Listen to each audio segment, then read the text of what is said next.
agradecemos su presencia y le damos la bienvenida a este panel informativo organizado dentro del marco del proyecto Uso Responsable de Fitosanitarios. Continuando con las actividades planificadas para la comunidad, presentamos este panel.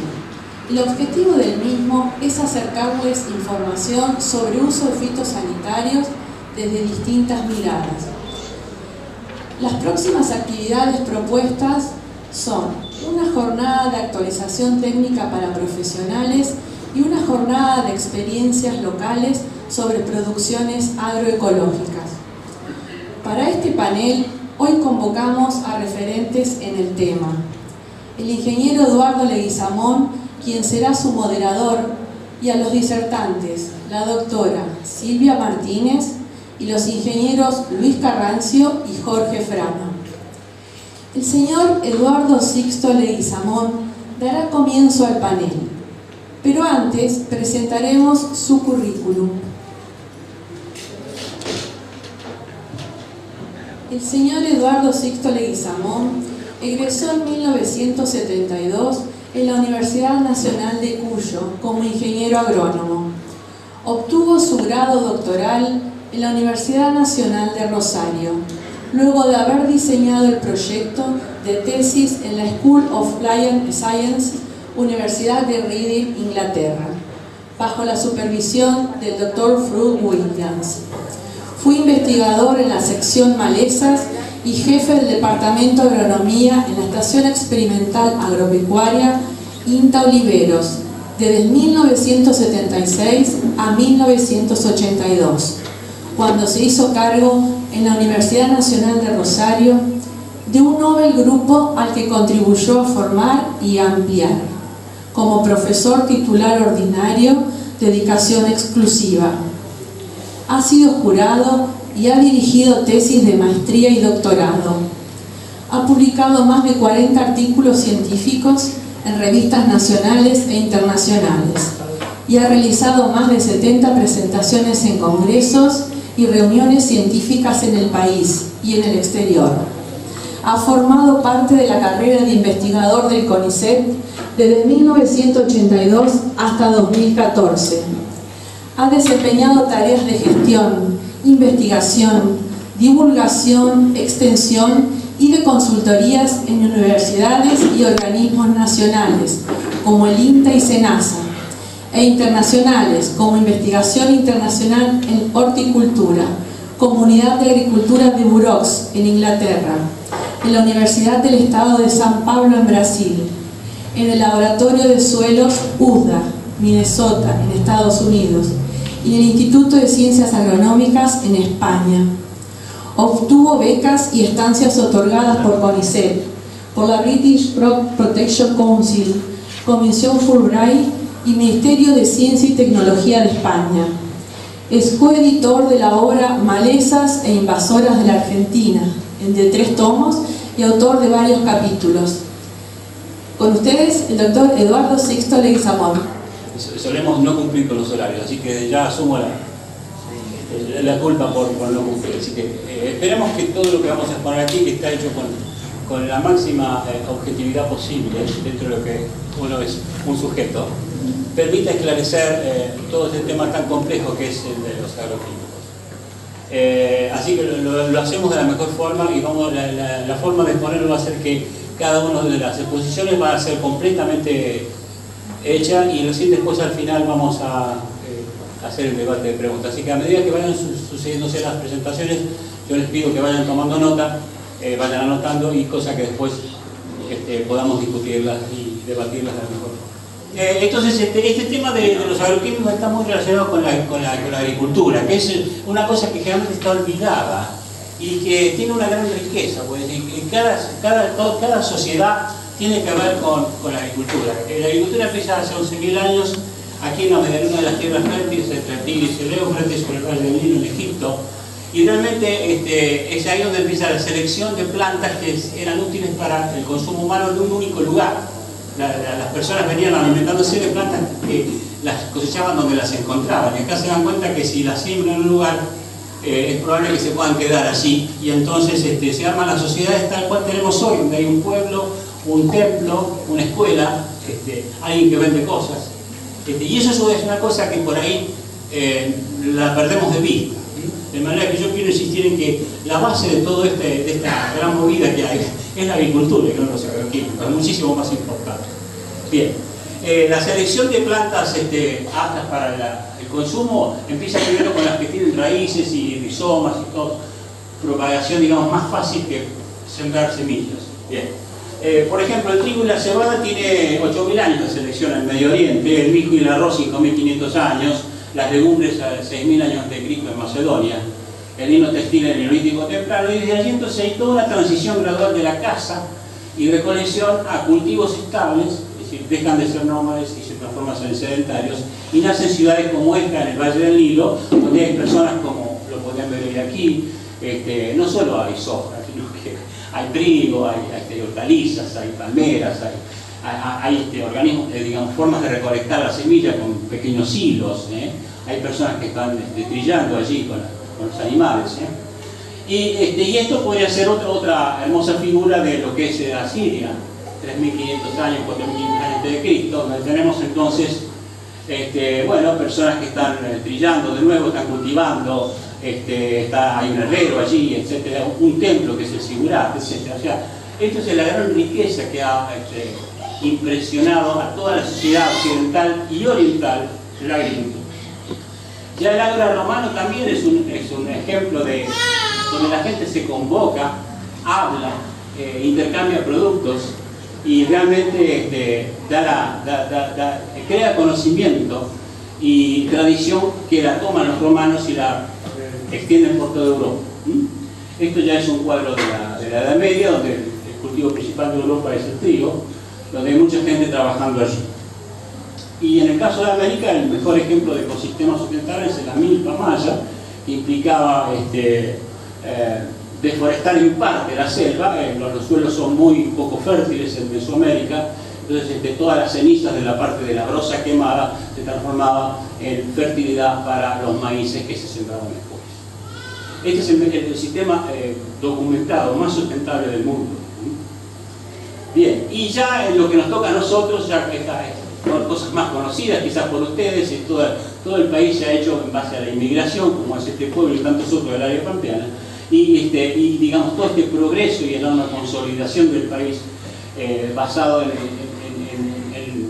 traer gente, educarla y crear sistemas de comunicación, hace que seamos el país que tenemos hoy.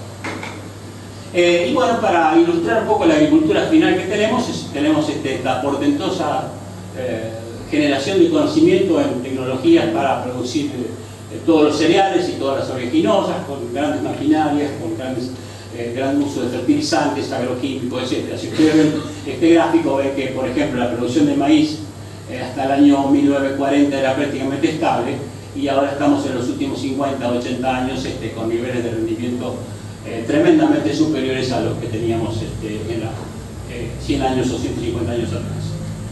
Inclusive el potencial, como muestra este gráfico, el potencial de rendimiento de trigo, estamos en la mayoría de los casos, salvo en el caso de Alemania y otros países del norte de Europa, el potencial de producción de trigo está en la mitad de lo que podría ser, por ejemplo. Bien, inclusive da para preguntarse por qué estamos usando 10 o 15 especies para alimentarlos y producir etanol y producir fibra, cuando en realidad si uno ve el banco de genes del Jardín Botánico de Kew en Inglaterra, hay 31.000 especies potenciales de ser utilizadas como alimento de las personas o como combustible, como remedios o como... O sea que el potencial que tenemos en las plantas es enorme para hacer cosas muy distintas de las que hoy estamos paralelamente preocupados por la sopa o el trigo. Bien, ya yendo al tema que nos convoca hoy, que tiene que ver con el uso de agroquímicos y para qué es que el efecto que tienen las adversidades, como es los patógenos, los virus y los insectos, y sobre todo las malezas, es enorme. Es decir, podemos pensar que las malezas, si no tuvieran un control adecuado, podrían causar hasta el 35 o 40% de pérdida promedio de rendimiento de los cultivos.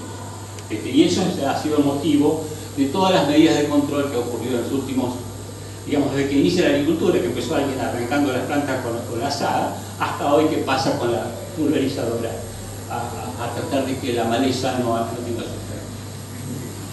efecto. O sea que digamos, los agroquímicos, en el caso de la maleza, que es el tema que más conozco, son responsables del 75% de reducción, digamos, de reducción de la posible pérdida que podría haber si no se utilizara. Bien, antes de la aparición de agroquímicos, digamos, del año 50 para atrás, el control, básicamente, y lo conocerán los viejos de la zona, el control era mecánico, o sea, no teníamos herbicidas para el control, inclusive de las malezas perennes, que eran las más agresivas. Esto es datos de fotos de INTA del plan piloto de Salto, que era, digamos, un plan piloto que se armó precisamente para controlar sorgo con control mecánico, porque no había otra cosa. Imaginen ese suelo, imaginen no producir cultivos, verano, etc. Bien. Incluso acá en las parejas, aquí cerca, se utilizaron cambios en las rastras para hacer control mecánico con estas púas, donde se cambiaban los platos del disco doble para hacer control mecánico de todo. El volumen del mercado de agroquímicos en el mundo es importantísimo. Estamos hablando del orden de los 56.000 millones de dólares. La mitad de eso, o más de eso, el 60% es de los herbicidas. La industria química tiene un mercado considerable. Y otra cosa importante es que como se desarrolla un producto químico, eso es creciente. Este es el costo el costo que implica tener un agroquímico. El tercio del costo se dedica a estudios ambientales o efectos ambientales del producto químico. El caso más paradigmático de uso de agroquímicos, específicamente herbicidas, es el de los cultivos transgénicos, como ustedes conocen. Esta es la curva de adopción de cultivos genéticamente modificados al Roundup, digamos desde el año 85 al año, hace 2 o 3 años atrás. El 99% de la superficie es de cultivos transgénicos resistentes al glifosato. Las nuevas tecnologías están indicando de que, por ejemplo, podrá ser posible pulverizar RNA de interferencia con el objeto de evitar la resistencia que se ha generado a Roundup. O sea, imaginen qué nivel de sofisticación sería poner en el tanque de la pulverizadora un RNA, o sea, un ácido ribonucleico. O sea, que es una cosa de altísima sofisticación. Atrás que eso está todo lo que tiene que ver con lo que desde el año 50 empieza, que es el manejo integral de plagas, de lo cual Jorge Strana va a hablar hoy, si Dios quiere, y que sabe muchísimo más que yo, que tiene que ver con un manejo mucho más racional de los agroquímicos y que tiene que ver con los umbrales y con la dinámica de poblaciones, etc. El hecho concreto es que, volviendo al tema del glifosato, empieza el glifosato a utilizarse en el barbecho químico y luego se extiende a la soja RR, como vimos recién, y en los últimos 25 años la soja convencional dejó de cultivarse y, como decíamos recién, se cultiva la soja transgénica. Esto que vemos aquí, que ustedes lo conocen bien, lleva 15 años. Es un erial, diría yo, no es un sistema sustentable, porque apenas se cosechó, se pasó el glifosato y el mesoprometil, que es una herbicida residual. Y bueno, tenemos ausencia total de biomasa verde durante 6 meses. Desde el punto de vista del que alquila el campo y del que maneja con corta visión el sistema, está bárbaro, porque no hay ninguna complicación. Desde el punto de vista de sostenibilidad, es un espanto. Acá no hay biomasa verde para los insectos, hay uso de herbicidas que es muy barato, pero no tendría que estar, etc. Eso es para que empecemos a ver de que hay blancos y negros en todo este sistema. Bien. Lo que estamos planteando entonces es el manejo racional de bordes e imágenes, que estos son los que teníamos en la ruta 11 hace 30 años atrás. Estos son los que tenemos ahora, y lo que tendríamos que tender es a eso, donde tendríamos entonces un manejo de la biodiversidad de los bordes y adecuado manejo de la dinámica de poblaciones de los insectos benéficos, etc. Bien, voy a pasar más rápido esto, que es muy técnico, para abreviar de paso, pero para que vean lo que, y salimos de la discusión de la Argentina, el mapa de uso de glifosato en Estados Unidos es exactamente lo que pasó en la Argentina. Este es el estimado uso de glifosato en el año 92, 97, 2002, 2007, 2014. Como ven, el uso de glifosato ha sido tan intensivo como aquí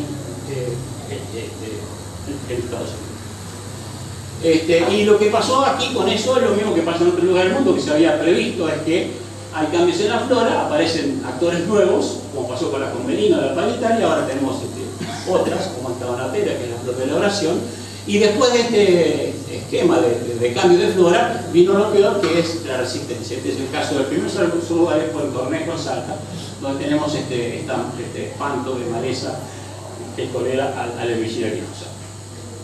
Bien, y ahora en los últimos años tenemos otros factores que hemos importado de Texas, por ejemplo el amaranthus palmera. O si no, la coniza, que antes no había problema en las pasturas, lo que pasa es que como no hay más pasturas, ni tampoco hay vacas, entonces tenemos la coniza en soja, que es un espanto de manejo mal hecho por un agrónomo que no fue nunca al lote, nada más que eso.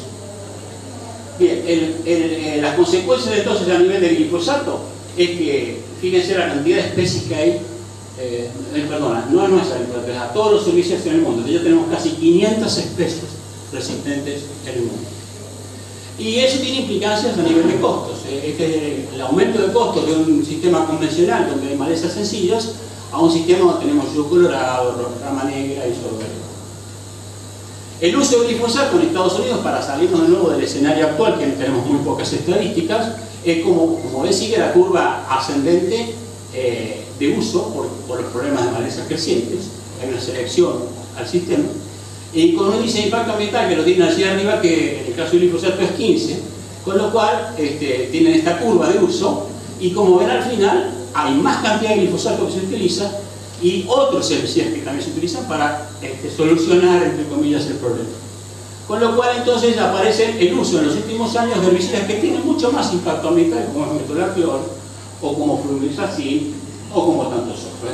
Si uno ve el índice de impacto ambiental de los productos que se están utilizando es mayor que los que se estaban utilizando antes, porque apareció la resistencia.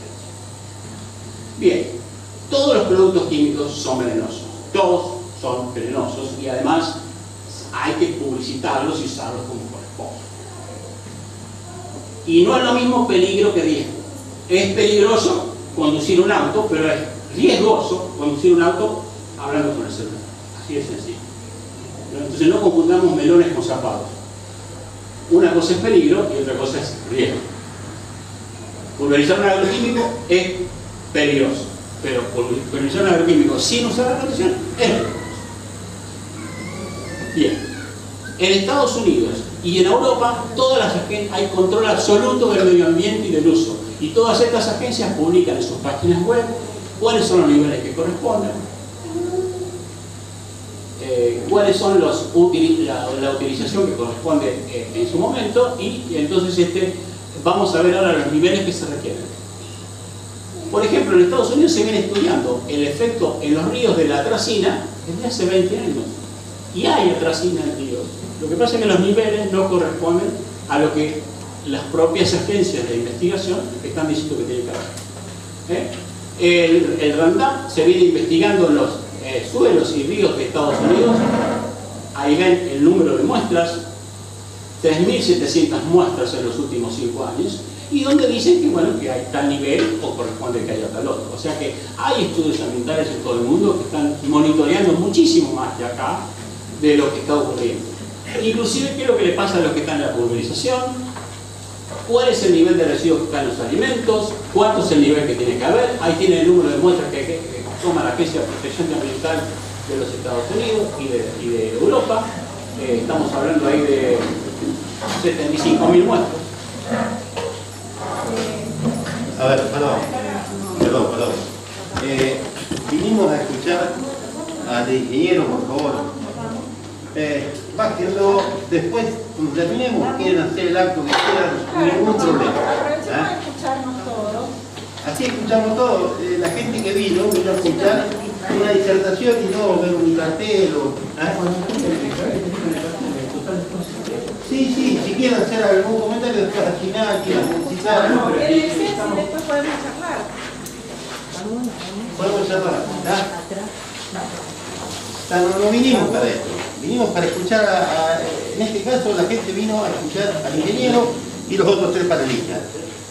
Ya lo vimos todos, el cartel.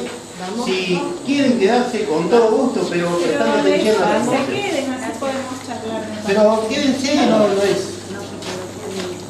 Pero, ¿por qué no se quedan y charlamos? Está bien. No vamos a obligar a nadie.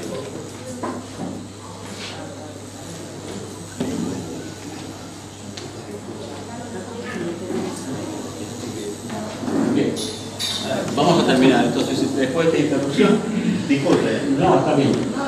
Yo les muestro el acceso que pueden tener cualquiera de ustedes a la información toxicológica de uso, etcétera, etcétera, por ejemplo, de una agencia, de una entidad que es mucho más robusta que la EPA de Estados Unidos, que, que está muy cuestionada. Es la Comunidad Económica Europea. Es decir, ustedes acceden a esa base de datos de la Comunidad Económica Europea y tienen el estatus de situación de cada principio activo que se está utilizando hoy en Europa. Y ahí se acabó la historia, es lo que hay. Y obviamente hay gente que lo está cuestionando, hay gente que no está de acuerdo, pero eso es lo que hay hoy. Entonces yo les digo que en vez de estar a lo mejor presuponiendo y no utilizar, vamos a la fuente de información. Después discutimos si estamos de acuerdo, si estamos en desacuerdo, cómo no. Pero vamos a la fuente de información. Entonces yo les muestro fuente de información. Fíjense que ahí les estoy mostrando de que el uso del glifosato caduca en Europa a fin de año. Y están haciendo toda una serie de estudios carcinogenéticos nuevos que empezaron en la Universidad de Bolonia este mes para llegar con el estudio al final de año y decir, bueno, acá está el comité, acá están los datos, esto es así o es así, y punto. Entonces yo creo que en la Argentina nos está faltando siempre tener datos concisos y concretos de un organismo que trabaja con seriedad y decir, bueno, vamos a trabajar con esto. O sea, me adhiero al temor, me adhiero a toda la cuestión que está dando vuelta con el tema de hoy, que son los agroquímicos, pero me parece que está fallando por ahí el uso adecuado de la información. Y en la Argentina, lamentablemente, hay muy poco dato. El otro día salió en la Capital un ejemplo de que habían descubierto los técnicos argentinos en los sedimentos de Paraná glifosato. Pero es que sería ilógico que no hubiera glifosato. El tema pasa por cuánto hay y cómo se usa. Esa es mi posición. Bien. Entonces yo les muestro otra posición que, por ejemplo, está regulado absolutamente cómo se debe pulverizar, cuál es la distancia, cuál es la deriva de la gota. Bueno, Carranza eso sabe un montón, lleva haciendo 8 millones de charlas. Y entonces está totalmente establecido todas las normas que hay que utilizar cuando uno utiliza productos que son tóxicos. Y punto. Por ejemplo, en Australia tiene estas hojas informativas de cómo cambia la nube de pulverizado cuando hay inversión térmica, que es una cosa muy común en los campos, cuando cambia el gradiente de temperatura. Bueno, acá tienen una cantidad enorme de publicaciones por el Ministerio. Esto, fíjense que no es estatal, es de la Asociación Australiana de Producción de Grano. ¿Ustedes vieron alguna cartilla de la Asociación de Soja o de los que venden trigo en la bolsa para ver cómo hay que pulverizar bien? Nada. O sea, trabajamos muy mal, no estamos integrados, no usamos la información que se conoce. No hay ningún misterio con las pulverizaciones, está todo conocido, hay que hacerlo, usarlo, y si se usa mal, castigarlo. Así de sencillo. Bien, ya me pasé el tiempo, pero bueno. Esto, fíjense, un minuto, ya terminó. Esto es una obra de una página web de la Suiza alemana, donde está mostrando un río de agua, aquí un pequeño arroyo, hay escuelas, hay personas que viven ahí, como ustedes aquí, y sin embargo dice, bueno, son tantos metros, fíjense los metros, 6 metros, 20 metros, de aquí a acá se puede cultivar, acá no se puede cultivar, está todo establecido, no hay nada sujeto al azar o al más o menos de que viene alguien a la oficina del intendente y le dice, poné 600 metros, no es así, no es lo que le parezca a la persona, es lo que debe ser. Bien, hay un artículo que se los recomiendo para que lo vean, la revista Science, una revista de primer nivel en el mundo del tema de ciencia, donde está específicamente establecido qué es lo que está pasando con el glifosato en Europa y por qué podría prohibirse. Y bueno, ahí están las cosas, tal y cual en vivo y en directo, no hay nada más que decir. Y para que se salga de toda esta discusión, ha empezado este mes un estudio en la Universidad de Bolonia por este grupo que es dirigido por la doctora Belporsi, que es una experta mundial en cáncer, para saber qué cornos pasa con el glifosato. Y lo va a saber y lo va a estudiar con absoluta rigurosidad científica. Y punto. Y entonces ahí la Comunidad Económica Europea dirá, ¿el glifosato se puede usar o no se puede usar? Bien. Para ir terminando. Hacia el 2050 la agricultura tendrá el desafío de alimentar a 2.000 millones de personas adicionales y en la actualidad la agricultura ocupa el 40% de la superficie de la tierra, casi el máximo disponible, consume el 50% del agua dulce disponible, modifica la biodiversidad y tiene efectos ambientales aún no totalmente dimensionados. La única forma de cumplir su objetivo es intensificación sustentable. Eso significa que el rendimiento por el aire tiene que aumentar. Y eso no quiere decir que hay que usar más agroquímicos, hay que usarlos mejor. Y a lo mejor hay que poner agricultura orgánica también. No es en contra, es la suma lo que vale. O sea, en este excepcional artículo que yo les recomiendo leer, está en National Geographic, el autor Foley plantea de que la única forma de que cumplimos el objetivo es uniendo esfuerzos, agricultura planificada y agricultura orgánica, según las dimensiones, según el lugar, según el sitio, según el... Tenemos que tener las dos cosas, no son una contra la otra. Bien, para hacer eso tenemos que usar a la agroecología, que tiene como objeto el estudio de un agroecosistema que puede ser orgánico, integrado, convencional, intensivo o extensivo, con el propósito de optimizar su productividad, estabilidad, sustentabilidad y equitabilidad.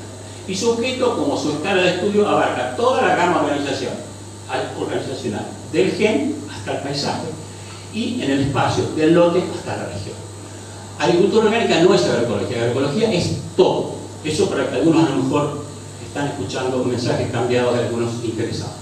Agroecología es la base ecológica para producir sustentablemente, sea que tengamos un lote de soja de 500 hectáreas o un campo con acelga de 2 hectáreas.